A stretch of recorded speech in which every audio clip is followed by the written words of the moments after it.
Un énorme merci d'être ici.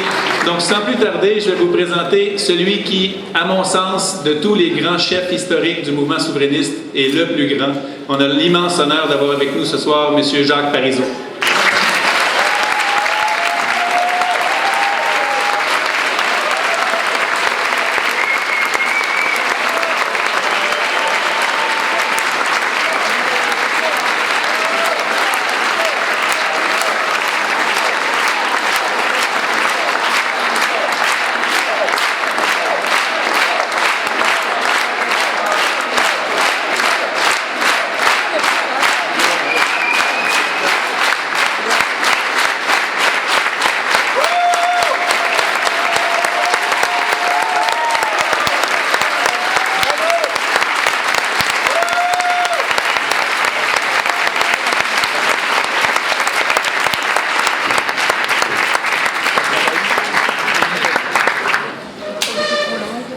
Merci beaucoup. Mais comme Rolling Stones, je ne roule plus beaucoup de ce temps-là. Quelle belle salle, mon Dieu.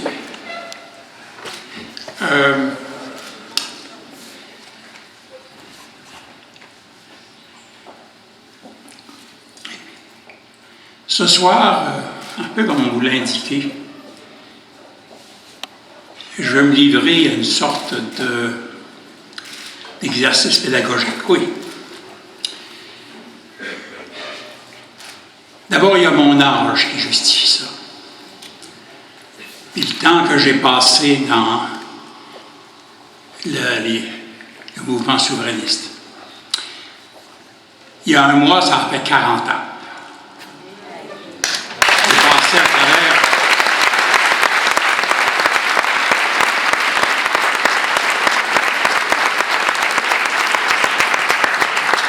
et rendu à l'âge que j'ai,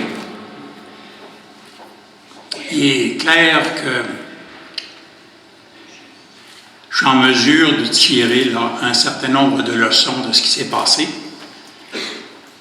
et puis d'en projeter quelques-unes sur la situation actuelle et les perspectives là, qui s'ouvrent devant nous à l'heure actuelle. Alors, je vais remonter un peu en arrière. Pas très longtemps, mais suffisamment pour faire apparaître certains principes qui me paraissent essentiels. D'abord, on va se parler du contenu de la souveraineté. C'est quoi la souveraineté? Un des problèmes qu'on a eu, nous les souverainistes, c'est qu'on a eu tendance, pour des raisons souvent de tactique politique, de mettre de l'avant certains éléments, de les retirer un peu, beaucoup, passionnément, de revenir en avant. On est dans un certain sens très cyclique. Alors, des fois, il faut revenir là, aux choses essentielles. Souveraineté, indépendance, séparation, c'est pareil.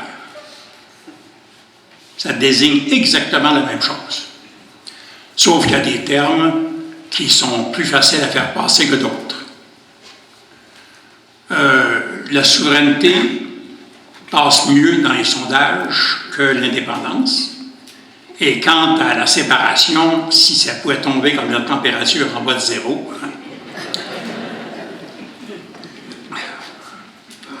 alors, soyons simplement conscients qu'on parle de la même chose. Il n'y a pas de nuance autre que sémantique. Ça consiste, puis c'est bon rappeler de se le répéter de temps à autre, ça consiste à déterminer toutes nos lois, à ramasser tous nos impôts, puis à signer tous les traités qui nous concernent. C'est tout ça. Dans le monde dans lequel nous vivons, il est évident que beaucoup de ces pouvoirs seront délégués à des associations internationales, à des groupes de pays. Ça, c'est l'histoire de notre époque. Mais pour être capable de déléguer des pouvoirs, pour les avoir. Alors, dans un premier temps, il faut acquérir ces pouvoirs. On les acquiert comment? Il y a 3 façons de faire l'indépendance du pays. Il y en a seulement 3. Le premier, c'est la violence. Puis on n'en veut pas. Le deuxième, c'est un vote du Parlement. Ça se pratique beaucoup. La République tchèque et la Slovaquie, il y a quelques années, se sont séparés dans le plus grand calme. Les Slovaques disant « enfin chez nous », puis les Tchèques disant « bon débarras ». Et puis ils sont partagés leurs actifs, leurs passifs. Et puis ça a fonctionné sur la base d'un vote des 2 parlements. Le Parti québécois a eu cette attitude-là, cette position-là, jusqu'en 1974. Les 2 premières campagnes électorales que j'ai faites pour le Parti québécois, c'était, comme on dit, l'indépendance pure et dure. On était, selon l'argument suivant, on est entré dans la Confédération canadienne sur un vote des députés, on en sortira sur un vote des députés. En 1994, on a décidé que ce serait plus démocratique d'y aller par la 3e voie, c'est-à-dire un référendum. Alors là, attention, on ne peut pas être contre la violence, contre un vote du Parlement, puis contre un référendum. Si on est les 3, ça veut dire qu'on n'est pas, je pense qu'on n'est pas vraiment souverainiste. C'est important de se le rappeler, parce que, et pour des raisons tactiques, on peut, à un moment donné, dire il ne faut pas commencer à pousser un référendum puis essayer de déterminer des dates, et puis non. On peut fort bien, de façon parfaitement justifiée, ce qui a été le cas de Mme Marois, elle a remis l'ordre, la paix dans le Parti québécois, en disant, voulez-vous, on met ça sur la glace pendant un certain temps. Parfaitement compréhensible. Mais il ne faut pas en faire une position dogmatique. On ne peut pas dire on ne veut pas la violence, on ne veut pas du Parlement, puis on ne veut pas le référendum. Ça veut dire qu'on ne veut pas du pays. Donc, tôt ou tard, il va y avoir un référendum. Alors, il faut s'y préparer d'une façon ou de l'autre, en fonction des stratégies, des tactiques du moment, bien sûr. Mais il faut s'y préparer. Parce que maintenant qu'on en a fait 2, ce ne sera jamais 203. Je vois mal le Parti québécois.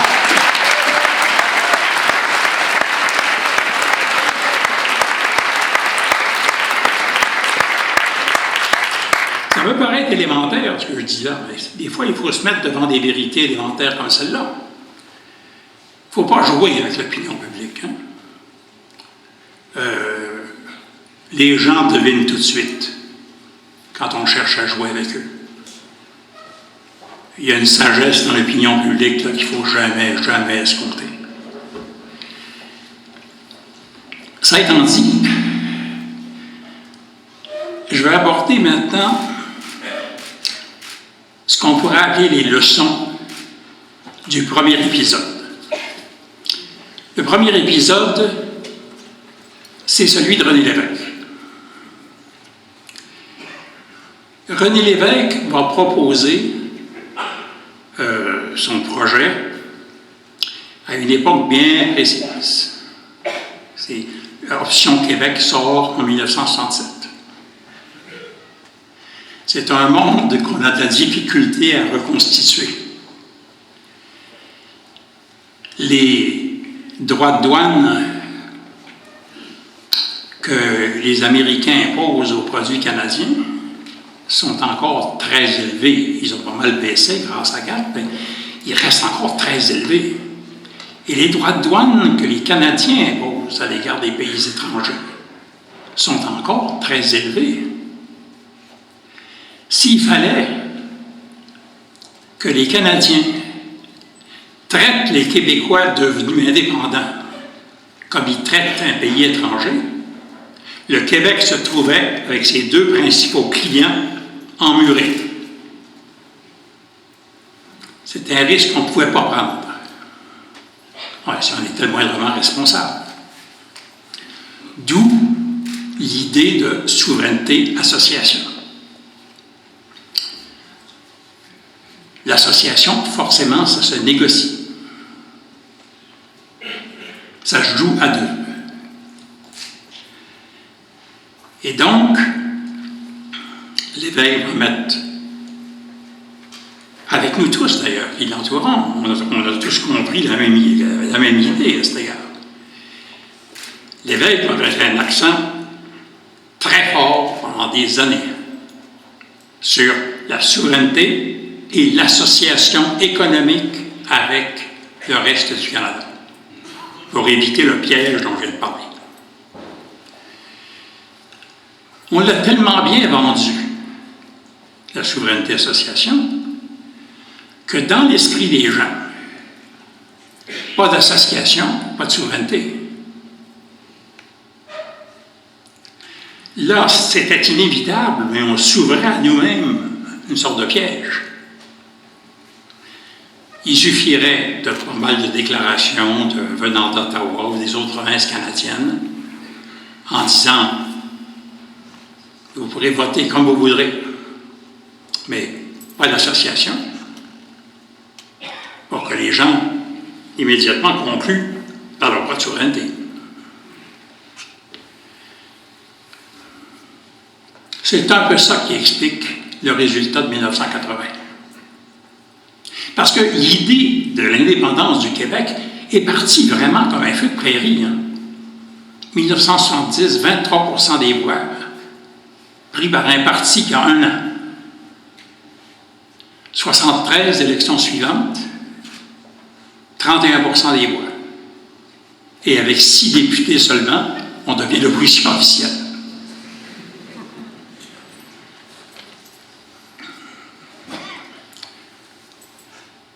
En 1980, quand le référendum a lieu,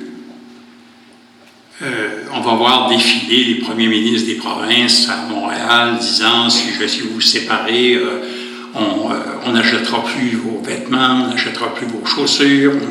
Puis c'est toutes ces vieilles industries embauchent 30% des ouvriers d'usine à cette époque-là.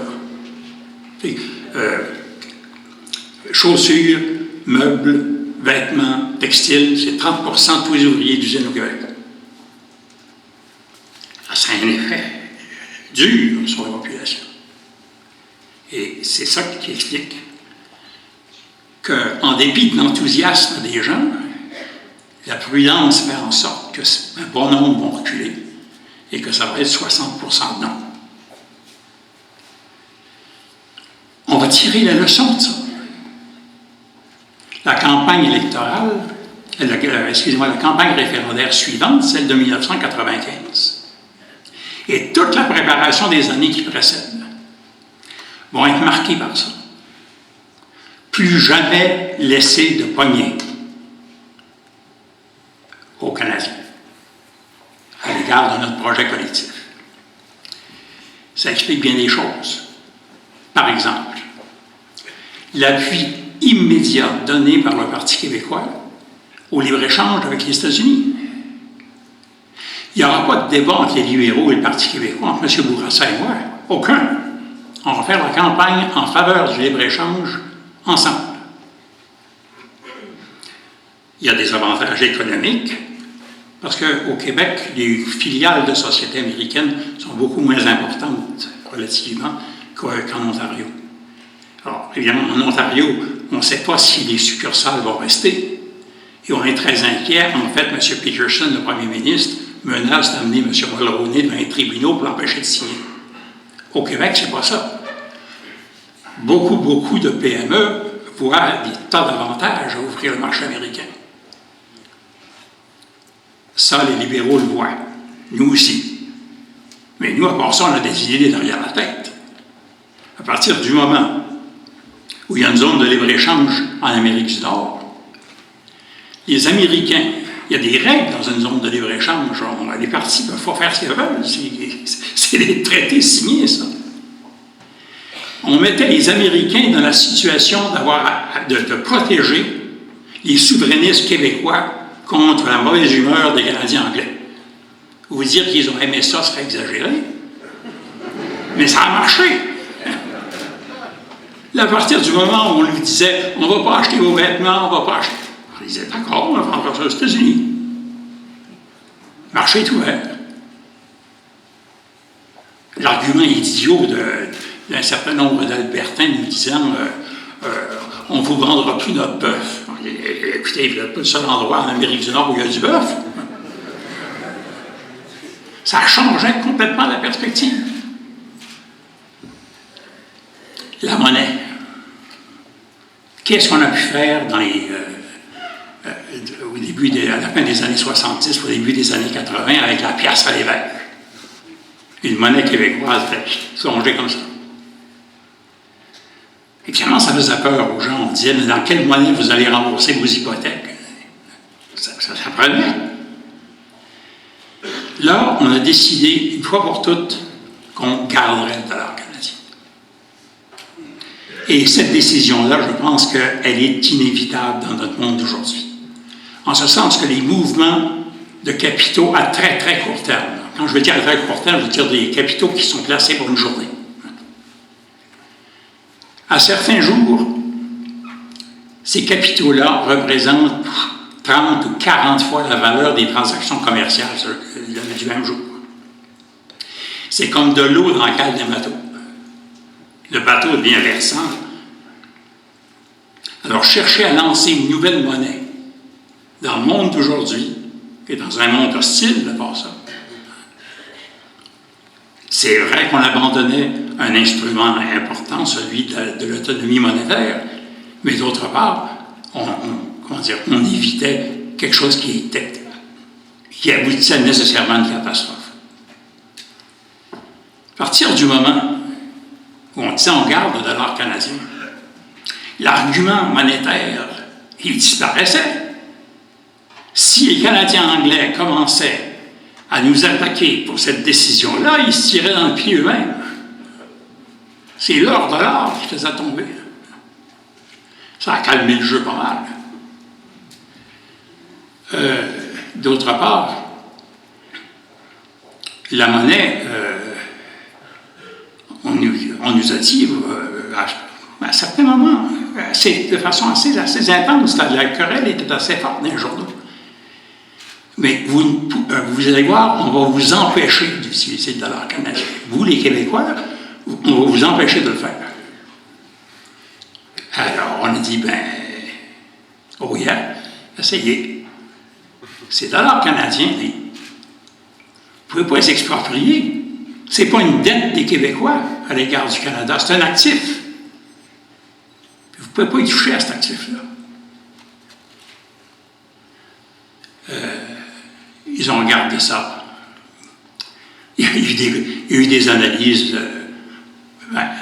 tristes ou drôles, dépendant du point de vue où vous vous placez.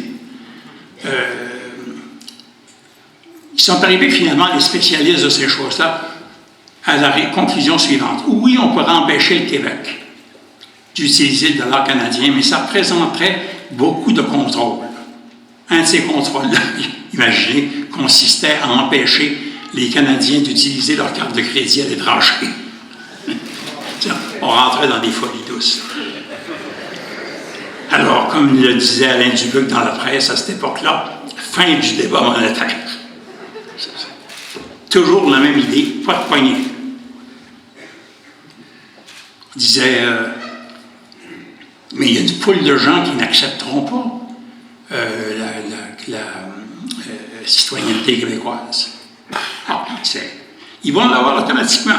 S'ils sont résidents du Québec puis citoyens canadiens, ils sont automatiquement citoyens du Québec. Attends. Ceux qui veulent garder leur double nationalité, leur nationalité canadienne, nous, on n'a pas d'objection, adressez-vous à Ottawa. Peut-être des gens à Ottawa qui retrouvent la patate chaude. C'est à eux de décider si ceux qui veulent rester canadiens auront la double nationalité ou pas. Il y a un ministre fédéral qui a essayé à McDonald College, dans l'ouest de Montréal, de soulever l'hypothèse que peut-être le Canada n'accepterait pas. Ça a été un drôle de charivari ce soir-là. Toujours la même idée, pas de poignée. D'autre part, sur le plan international, la reconnaissance, ça s'y prendre à l'avance pour obtenir la reconnaissance du Québec. Le jeu s'est fait entre la France et les États-Unis. L'idée étant la suivante, c'est établir des rapports très étroits avec la France, établir une politique facile à comprendre pour tout le monde, qui s'est résumée à, essentiellement si les Québécois sont libres de leur choix et la France les accompagnera. On n'en demandait pas plus. Chez les Américains, on leur disait à peu près ceci. Écoutez, on comprend à quel point c'est difficile pour vous de faire comprendre à vos cousins, les Canadiens anglais, que vous êtes obligés de garder le Québec dans une zone de libre-échange, même s'il est bien indépendant. Vous comprenez? C'était à l'époque où Clinton disait « On veut une zone de libre-échange du pôle Nord à la Terre de Feu. » On peut difficilement ajouter virgule sauf à Québec. Ça a l'air fou. D'autre part, comme le commerce du Québec avec les États-Unis était égal au commerce total des États-Unis avec le Brésil et l'Argentine ensemble, ça commence à bien négociation. Alors, on leur disait, vous ne pouvez pas. Déjà, c'est beaucoup vous demander de faire comprendre ça à vos cousins canadiens anglais. Alors, on vous propose la chose suivante. Pour vous frayer le chemin, c'est les Français qui vont nous reconnaître les premiers. Je me souviens encore d'une scène à Washington d'un représentant du National Security Agency tapant sur la table en disant « Jamais c'est les Français, on vous reconnaîtra d'abord. » Parfait, très bien. C'est ça qu'on voulait.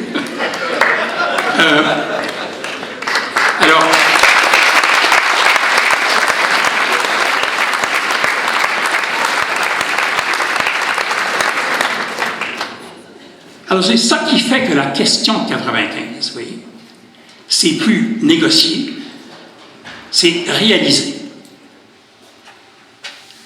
On va négocier pendant 1 an, et si, au bout d'1 an, on est d'avis que les négociations mènent nulle part, au plus tard, au bout d'1 an, l'Assemblée nationale a le pouvoir de décréter la souveraineté du Québec. Alors, dans ces conditions, il n'y a pas de négociation véritable au bout du compte. Là, il y a eu un changement de stratégie quand le Bloc a convaincu, a proposé qu'il y ait des négociations quand même pour un partenariat avec le Canada, une offre de partenariat. J'ai hésité un peu, je n'étais pas certain. Puis finalement, je me suis dit, à partir du moment où il n'y a pas de poignée, où l'Assemblée nationale a le droit de décréter l'indépendance, pourquoi pas? Et c'est pour ça qu'on a tendance à confondre les négociations de 95 avec celles de 80. C'est pas pareil, c'est pas la même négociation du tout. En 80, ça déterminait s'il y aurait une souveraineté ou pas. En 95, ça ne déterminait pas. Si les négociations ne marchaient pas, on faisait grand-mère. Une étape de plus. Là, on rentre dans la 3e étape. Il y a des choses qui ont profondément changé. C'est difficile à l'avance de savoir comment tout ça va se présenter. C'est facile de décrire ce qui s'est passé en 80, ce qui s'est passé en 95. Mais quelle va être la stratégie suivie à la 3e période? On verra. Mais il y a un certain nombre d'éléments dont il faut être conscient. D'abord, que le monde a changé dans le sens d'un approfondissement extraordinaire de la mondialisation.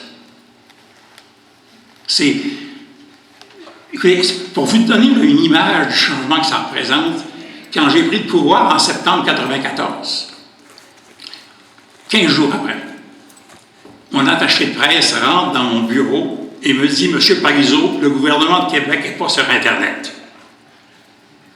C'est ça, on n'était pas sur Internet.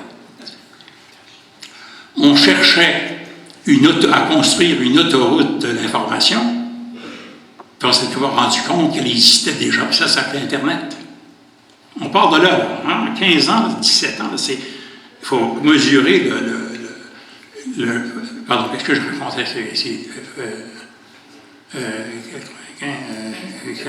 Non, ça fait 14 ans. 14 ans.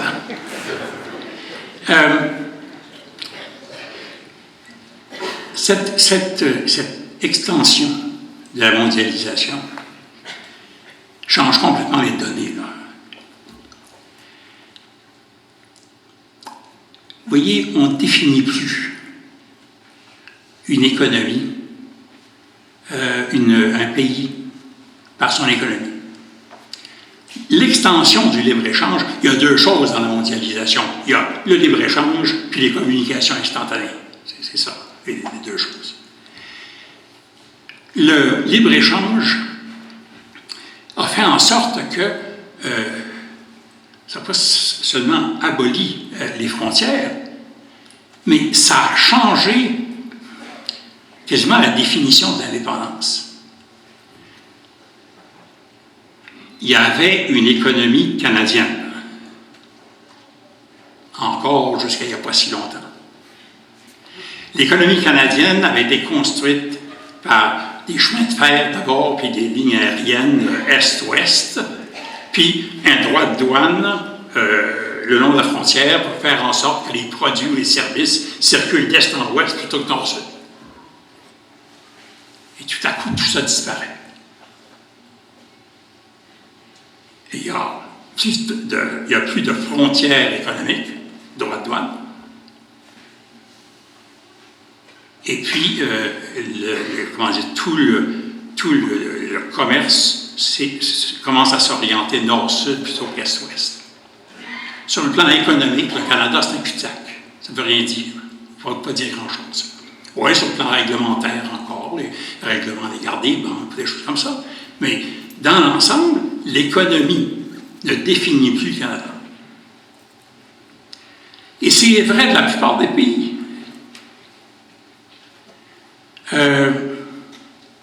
On a compris, d'abord avec les Européens, puis maintenant ça se généralise de plus en plus, on a compris qu'un pays n'est jamais trop petit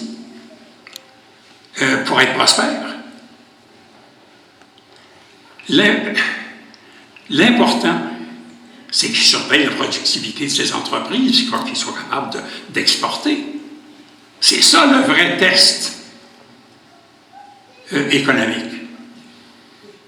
Il n'y a pas de pays, c'est petit pays, grand marché. À partir du moment où un petit pays fait partie d'un très grand marché, si ces entreprises sont productives, il va vivre très bien.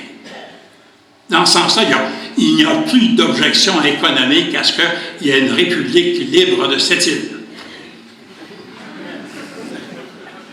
Si le minerai de fer se vend bien, puis si les petites entreprises qu'il y a là-bas exportent bien, bravo pour la République libre de cette île.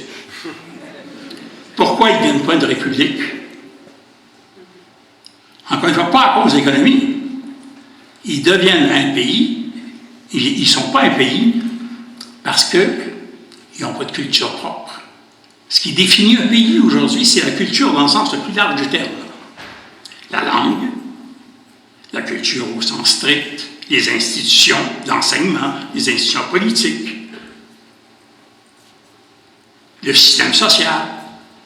C'est ça qui définit un pays aujourd'hui. C'est pas son économie.